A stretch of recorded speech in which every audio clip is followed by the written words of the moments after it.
Welcome into the At the Art podcast, episode 116. I'm joined today by Mira Costa head coach Andy Diver. And Div, we've talked about doing this for a long time, and I can't tell you how excited I was when you said, yes, let's finally do this.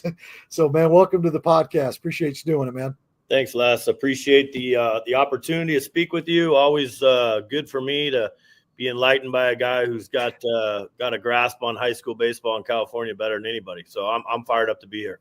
Awesome, man. Well, I appreciate it. And Div, you're the guinea pig here as we get started with some high school coaches doing some spring previews, right, as we lead up to the start of the season. So we're going to go a lot of different places here, but let's kind of put a bow on last year. You guys finished 15-14 down the stretch there, a little kind of a tough stretch for you. Then you run into a buzzsaw in the first round there, and Dylan Valenta is in Westlake, right? And yeah. Take us through last season. You know, obviously you guys were part of our spring invitational tournament, and, you know, that was a little inconsistent in terms of results for you. But, you know, last season was in the past, but kind of wrap it up for us if you don't mind. Yeah. You know, last year was a weird year. I think you and I talked in the fall at J. Sarah. I think we played a 10-inning game with those guys, and it was like 1-1 or something. We pitched phenomenal. I've never had a pitching staff that on paper and then to my eyes looked that deep. And then we just kind of we played pretty well in January, leading up into the PPR tournament, and then something happened. The lights went on, and umpire said play ball, and we lost the strike zone. We lost the ability to compete a little bit. And then I kind of got in scramble mode and tried to rally these guys, and so I felt like it just really like a first-round boxer, just getting like 9 counted in the first round. And we recovered shortly after. A couple weeks later, we settled down and got in a good rhythm. And then we kind of ran into league, and it was kind of up and down, a little bit inconsistent. We played a really tough schedule, one that I think in looking back at things, I think we had like 17 playoff opponents on our roster, and 15 of those were Division I schools. So we didn't back down from anybody. We just didn't play as well as I thought we could have. We had some guys with some really high ceilings that just kind of the game got to them a little bit. It's a tough game, man, as you know, and I think the game got to them. And this game's all about rhythm and success, and we battled that early, and it just kind of haunted us. And then we got in, we snuck in. And, you know, we were excited about where we were at. Westlake, extremely well coached, great club. The Valantis kid is the real deal. But we liked our group, and we thought, shoot, you know, these guys might overlook us a little bit.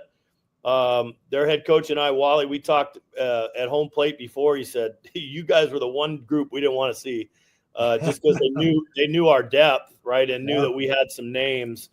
And then we hung a breaking ball in the first inning. They had a 3-run homer, hung a 5-spot, and it game over with that guy on the mound. You know. Yeah. So you say put a bow on it. I'd like to wrap that season in a knot and stuff that thing for a rainy day. But it was a good learning experience for our younger kids, and then for myself and the coaching staff. You know, kind of redirected how we do things in the fall this year. Yeah. Well, let's jump into the fall, right? Because you bring back a pretty veteran group, man. I mean, a lot of those guys that were on that team last year are back, and, you know, it's a number of starters. It's a number of key guys that are coming back. So, like, take us through the roster. I mean, you've got obviously some committed guys, you know, on the mound with Penn and Jones, you know, the obviously on offense, you know, Gurney being kind of the bigger name, but Shermer, dude, that guy's one of my favorite shortstops out there. Yeah, he can play. And any shortstop that Ben Orloff is recruiting to come play for him, like, that's a guy you better pay attention to because, you know, he knows shortstop recruiting. But, yeah, take us through the roster guys you got coming back as you headed into the fall. Yeah, so we excited offensively. You know, you made a good point in our team preview the other day. This is probably the most excited I've been about an offensive group in terms of a lot of guys with 40 to 100 varsity at-bats under their belt. Whereas I feel like in the past we've had 2 or 3 guys, you know, the Martinez and the Nikolai Arnold would come back and they'd have 90 at-bats, and you kind of knew what you were going to get from those guys. The other guys were kind of unproven. But Yeah, I love our front four. I mean, Ace Tarango is a junior who I think in my opinion, he's probably one of the most talented, uncommitted juniors in the class. He's a 6'6" guy. His dad was a pro tennis player. His mom was a volleyball athlete. He hit 380 for us as a sophomore in the leadoff spot last year.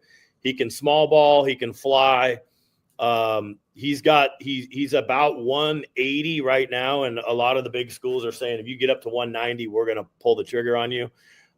He'll hit the leadoff spot, and then the Belden kid offensively in the 2-hole. He's a commit to University of Chicago, super academic kid. Those two guys hit 1 and 2 for us last year at 380 and 360. And both can run, both can small ball. Very few strikeouts from those two guys. And then you've got Gurney and Shermer behind them who, on any given day, that's a 3-run homer waiting to happen. And Gurney's fall was incredible. He really expanded himself as a hitter. Early on, you probably saw him as a lot of pull side pop. And now balls are right center gaps and down the lines and in the middle. Very disciplined hitter, does not chase a lot of stuff in the dirt. And then you've got you pitch around kind of him, and there's Shermer, and we've got 40 to 60 varsity at bats behind those guys with the next 3 guys.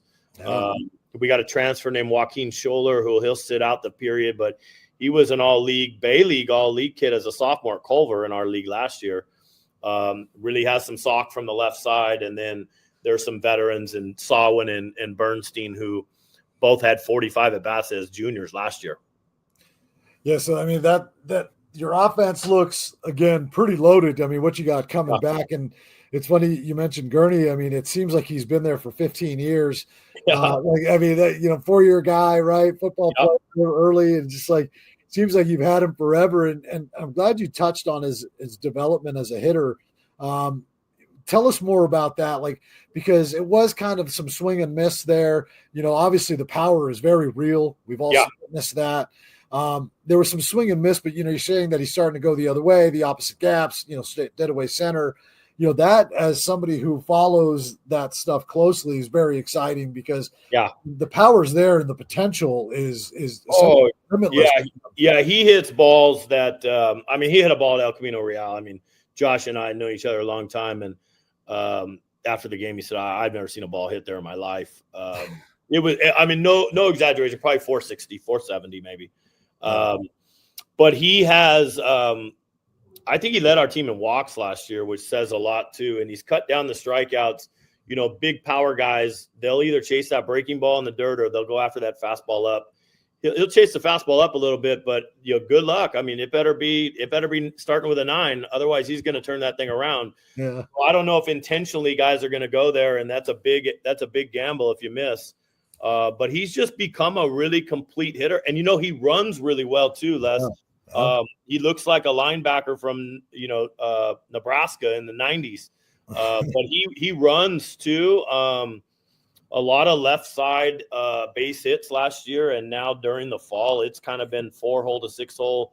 We have a round that we use twice a week that is sting middle, so it's all stings in the middle, and he peppers balls. I mean, he's really become a dynamic hitter, and I think that last summer Oregon State saw that too, right? I mean, he's going to play for a team that's top 5 in the country every year.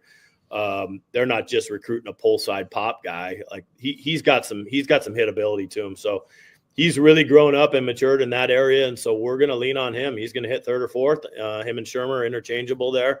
And I think he's developed so much mentally too. He really struggled at the beginning of the year last year. We sat down, had a conversation about just controlling and what you can control.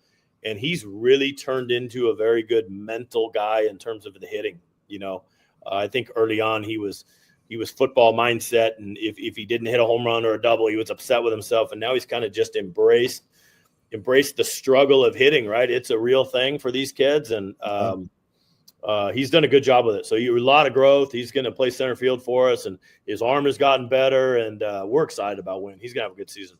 And Shermer at shortstop, I think, is one of those guys, like, not the famous guy, like you don't hear about him a ton on the summer circuit, Yep. but I mean, this is a kid that can pick it, can throw it.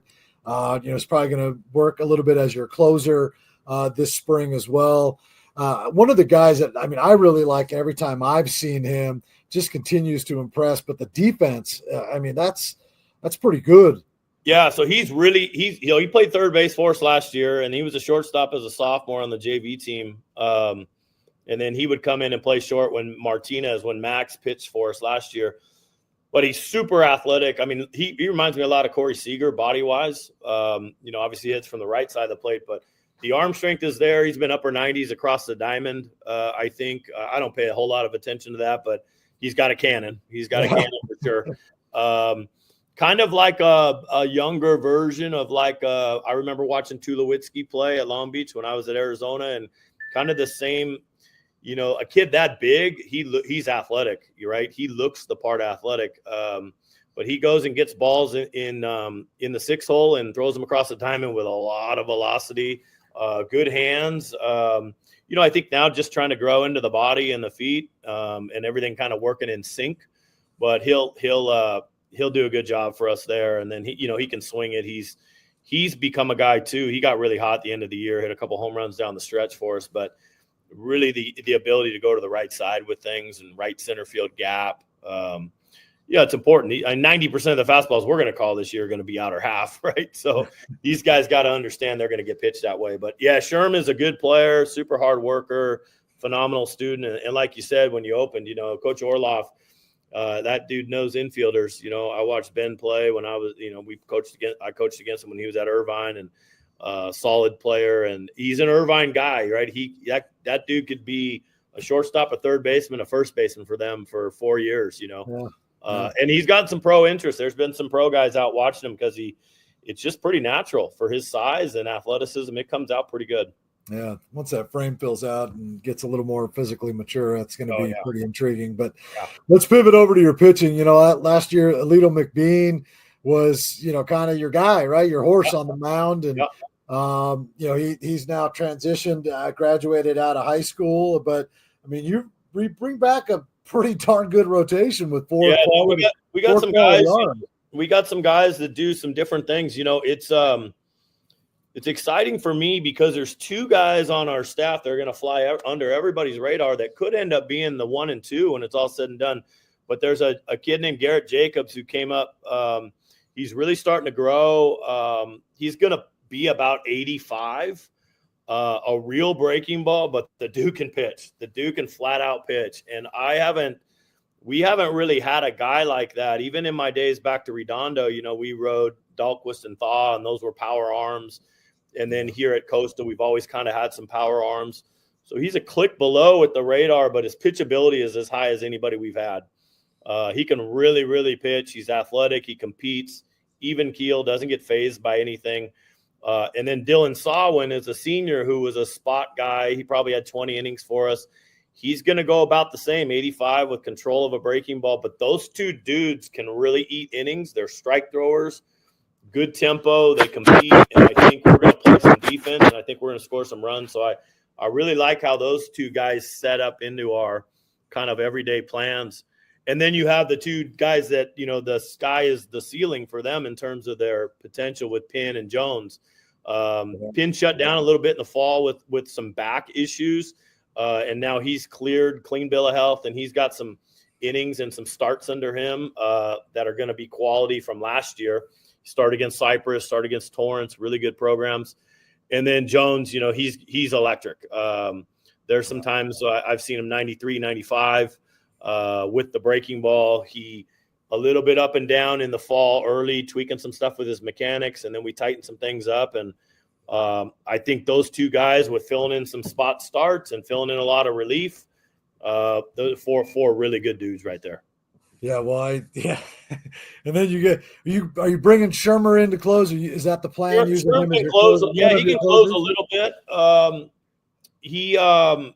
He's not super excited about that role, so I'm going to have to entice him a little bit. I I think he's a gamer. So if we said let's go, he'll be okay. But I mean, that's another guy, 90, 91 with a breaking ball, athletic, and it comes out pretty free and easy. But hopefully we're not in many save situations. Hopefully we score some runs and maybe have 3 or 4 run lead.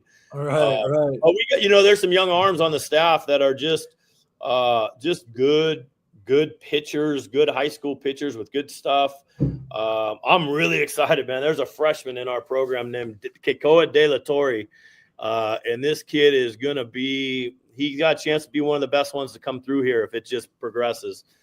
He's up with us right now on the mound. We've got a real January ahead of us. We've got Mater Day and Ocean View and Jay Sarah, and we're going to throw him in the fire. He pitched about 2 times up with us at the end of the fall and was lights out. I've seen him 86, 88 at Oaks Christian. He's 15 years old. The body's there, competitive, trying to figure out the breaking ball and the changeup. He's a young dude, but man, he's exciting. He's definitely exciting. So we're going to throw him in the fire early and kind of see if he can, see what happens, So. Yeah, you touched on that January. Like, let's talk about that, right? Because I don't think a lot of people understand how many games are played in the fall and then in January leading up to it, because it's so different in California, especially in Southern California, where we're lucky enough to have the weather, right? Versus some of my counterparts in other states. So, I mean, it seems like everybody plays everybody in the fall and the winter. Talk about the advantage of doing that versus just kind of playing, for lack of better terms, a cupcake schedule in the fall and the winter. Yeah, well, I think for us, right, it ups the stakes, right? Like we're gonna face Mater Day for 9 innings this Saturday, right? And D Page and I go back 30 years. Those dudes are gonna pitch. They're gonna pitch with second pitches. They're gonna pitch with velocity, and it's gonna be the morning. It's gonna be a Saturday morning, cold. Yep. Get out there and compete. Like the game doesn't wait for you. Like you got to show up and compete. And so now you have an opponent. The game's tough enough. Now you have an opponent on the other side of the dugout that's really, really good. You start getting some answers as a coaching staff, and you start not really chasing the result less at all this early, but you just seeing how guys handle, right? How does a guy handle 92 on the outer half with a second pitch? And how do guys pitch to a 3-hole hitter at Mater Day with a base open, right? Mm-hmm. Like, so we try to get some answers. I don't want to shy away from anybody. That's kind of my whole mindset, how I was raised. And, let's play anybody, anytime, any place. And that's kind of that whole big on big mindset that we came from, that, big on big is the acronym for my brother, Bob, who I've watched him battle cancer his whole life and then a stroke. And, the first big in our program symbolizes your mindset. And the second big is the challenge in front of you. So adjust the mindset to the challenge. And that's kind of battle cry that our program has had. And I've always had with our guys. Coach Lopez used to use that phrase back 20 years ago when I worked for him at Arizona. So I think it's critical that you play the big dogs, right? Webb and I wrapped it up right before Thanksgiving. And so playing Cypress and like I said, it's Mater Day, it's Westlake, it's Arcadia, it's real schools here in the next 5 weeks so that we can kind of get some answers. And then maybe your season starts and there's an opponent that maybe isn't 91, 92. And you kind of as a coach can say, hey, we've been there and done that and seen that. Let's go play. Go play. But yeah, it's important. God, it's everybody's so good, right? I mean, you see it. There's dudes popping up at every school, throwing 90 with a second pitch, and shortstops that are D1 caliber guys and sub 2 catchers. I mean, the Southern California high school baseball is as good as it gets. So I'm glad you bring that up because you touched on coaching at Arizona, 20 years ago, and like you've been everywhere, right? I mean, Arizona, Harbor, high school, and everywhere in between. What is it about it? I mean, what is it about Southern California? Because I'm sure when you were at Arizona, you recruited the heck out of it. And, what is it about Southern California? Well, the weather breeds good baseball players, right? That's the first thing. And I'll be honest with you, we have some really good baseball coaches in Southern California. I mean, the whole Trinity League, those dudes they're great, right? They're not just good high school baseball coaches. They're great coaches. They're great mentors. Coach Halpert, my boy Ramsey at Loyola, Matt Lucas at El Dorado. All these dudes are just phenomenal human beings, and they're great leaders of men, but they're also good baseball guys. They all come from, Augie's tree or Horton's tree or Jim O'Brien's tree, and they've all been passed down this unbelievable knowledge, and then they've evolved to what the game is today, and it's a different game today. But I think that's the main thing. The weather creates an opportunity for these guys to play year-round. And then you're talking about between South Bay, Long Beach, Orange County, and the Valley. I mean, it's Inland Empire. Yeah. I mean, it's loaded. It's loaded. I'm excited about our league. Our new league this year is loaded. And obviously the Trinity League is the league, right, that gets all this hype and well-deserved and rightfully so. But when you have a league with Mira Costa, Redondo, Palos Verdes, and now Torrance, and West Torrance, who's a perennial playoff team every year with Coach Cueva, I mean, that's really good baseball. Yeah. The South Bay is getting the best of the best in that league, and for sure. Talk a little bit about that. The whole restructuring of leagues that's happening now. It seems like on an annual basis. Yeah. I mean, tell us a little bit about that. I mean, what's your reaction to it? How does I mean, that's got to have an impact on you, right? When you're going from leagues to leagues, yeah. Year. I mean, I think for us, our league just got incredibly tough. There are and not that the leagues before were easy, but when I was at Redondo, we had two teams in our league that didn't even have a team. Inglewood and Morningside didn't even field a team one year. So there's 4 wins right there, And then what do you do during that bye week, and how do you feel that? Now we're playing everybody in our league 3 times. When you've got the likes of Torrance and West and PV and Redondo, I mean, you've got phenomenal players. You're going to face good arms every day. I like it because it ups the competition, right? Like I love it. I want to compete.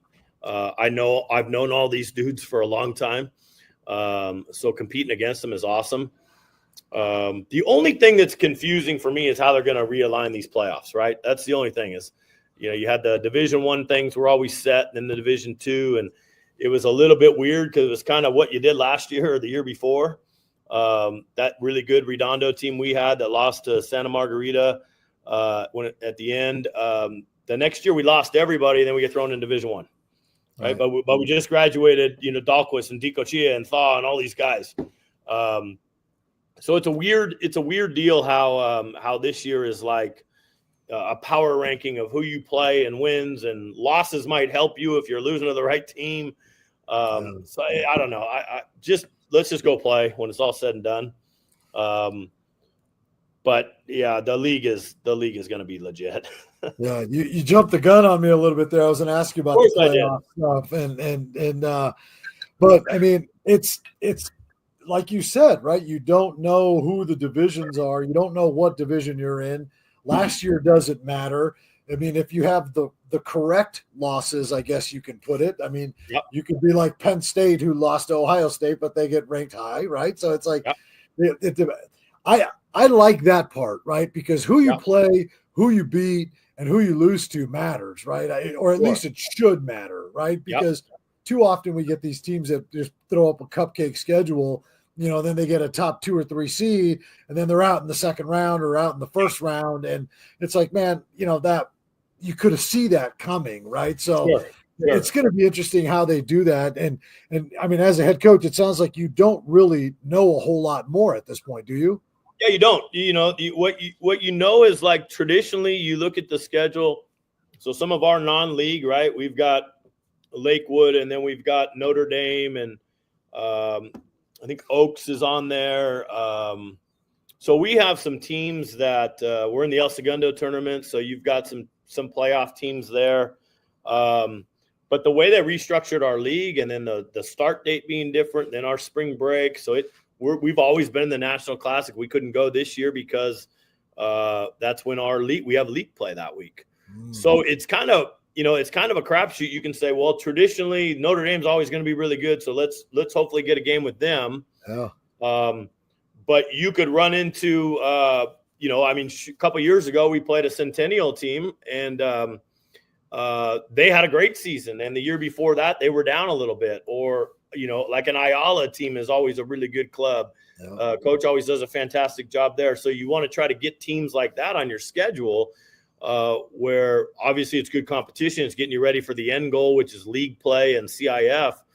But a loss to those guys, I don't think necessarily kills you based on these new whatever they've got going on, this new system. So yeah. I think for us, it's focused to get in, be one of those top three. Our goal is always to win the Bay League. I think we have a legitimate chance to do that. That'll be our focus. And then, I'd like to host a playoff game. I feel like we've been on the road the last 3 years and get sent to Cypress or sent to Westlake. It's like, geez, man, somebody come to us, But we kind of shot ourselves in the foot like they were down the stretch. So we got to get better at that. Yeah. When you guys do something about the parking in the neighborhood behind your field there, maybe you'll get a home game, right? Hey, man, I'll get you. You can park right there in our dugout if you want, man. I got to get you out to the South Bay. Oh, shoot. Come on now. Hey, before I let you go, Div, I wanted to kind of tap into your experience and your history. Obviously we mentioned your coaching kind of lineage at college level, Division I, as well as JUCO and now high school and everywhere in between. But recruiting has been insane the last year, 2 years, and it's probably going to get worse, unfortunately. Yep. Wanted to get your perspective as somebody who's been in the seat, right, as a Division I recruiter, somebody who's been recruited at a JUCO level. What's your take on this whole situation in terms of, roster limits, schools being, now it's more public when schools are cutting kids, the influx of bounce backs coming back to the JUCO level where you once were, just kind of, all of that stuff is, based, on your experience, as we mentioned. Well, it's tough. I think it's uncharted territory where we're at. And I think there's I don't think there's an end in sight. I think it's just going to keep growing in this direction. I think the first thing that comes to mind is if you want to play baseball at the next level and you have that drive and you have an ability, you have a talent level and your academics allow you to, there's a place for you. Right. And I think that, and you've touched on it. One of the things I respect so much about you is you give so much homage to the junior college and Division IIs and Division IIIs. Those schools, that's good baseball, right? I mean, there's some junior college programs that would finish third in the Big West, maybe, 100%. And so I think the first message is kind of to the players, to the kids, right? Is like, go chase this thing as long as you want to, as long as you possibly can, and don't let anybody deflect where you might end up. I was a junior college guy. I was probably a click short academically. I was probably a click short talent-wise, and worked hard at Harbor and got better and got stronger and got my grades and then got a Division I scholarship.